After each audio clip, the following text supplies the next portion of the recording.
তো নমস্কার, আমার নাম সুজয় মুখার্জি। আমি এম বায়োটেক কোম্পানির তরফ থেকে আসছি।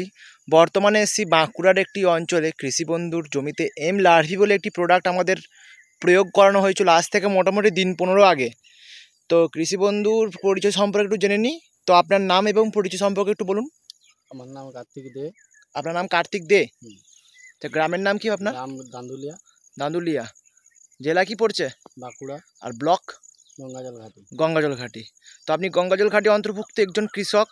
আপনি বর্তমান কতটা পটল চাষ করছেন? 1.5 বিঘা মতো। 1.5 বিঘার মতন পটল চাষ করছেন। তো আমাদের এম বায়োটেক কোম্পানির সঙ্গে যুক্ত হওয়ার জন্য আপনাকে অসংখ্য ধন্যবাদ। আপনি আমাদের কোন প্রোডাক্টটা নিয়েছিলেন একটু দেখান। এই এই যে প্রোডাক্ট কি নিয়েছিলেন? এম লার্ভি। এম লার্ভি। আচ্ছা, এম লার্ভিটা দিয়ে আপনি কতটা নিয়েছিলেন একটু বলুন। 1 লিটার। 1 লিটার নিয়েছিলেন। 1 লিটার নিয়ে আপনি মোটামুটি কতদিন আগে প্রয়োগ করেছেন? আজ মোটামুটি ওই 11 দিন আগে করেছিলাম। আচ্ছা, তারপর আবার মানে 10 দিনের মাথায় আবার আরেকবার দিয়েছেন। হুম। তো আপনি এটা দিয়ে কি বুঝছেন? এখন ব্যবহার হচ্ছে লেদা একটু পোকা জোরে যেটা বলুন। লেদা পোকা যেটা ছিল আচ্ছা, সেটা কমপ্লিট হয়েছে এবং মানে দমন হয়েছে। হ্যাঁ।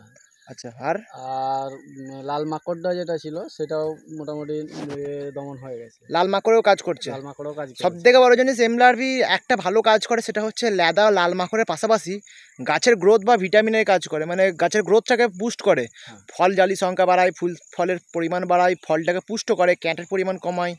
এইটার আপনি কি কাজ বুঝছেন আমাদের কৃষি বন্ধুদের বলুন। এইটা ক্যাটার পরিমাণটা কমেছে আর ফল ফুল বলতে এই ফুল আসছে সবুজ মোটামুটি হয়ে আছে। নতুন করে গাছ, এই ফুল আসছে। হ্যাঁ নতুন করে এই ফুল তো আসছে। আমরা দেখতে পাচ্ছি এনার যে বর্তমান জমিটার কন্ডিশন খুব সুন্দর রয়েছে। 3-7 আগে দেখেছিলাম একরকম, এখন দেখছি কিন্তু গাছের গ্রোথ ফিরেছে। তো আপনার তো ভিডিওটা অনেক কৃষি বন্ধু দেখবে, আপনার গ্রামের লোকও তো প্রচুর পটল চাষ করে। হ্যাঁ, তাদের উদ্দেশ্যে আপনি কি বার্তা দেবেন? ওষুধটা নিতে বলবেন? অবশ্যই বলতে হবে। আচ্ছা, অবশ্যই বলছে নিতে। তো ধন্যবাদ আপনাকে। আপনি ভালো থাকবেন, সুস্থ থাকবেন, এটাই কামনীয়।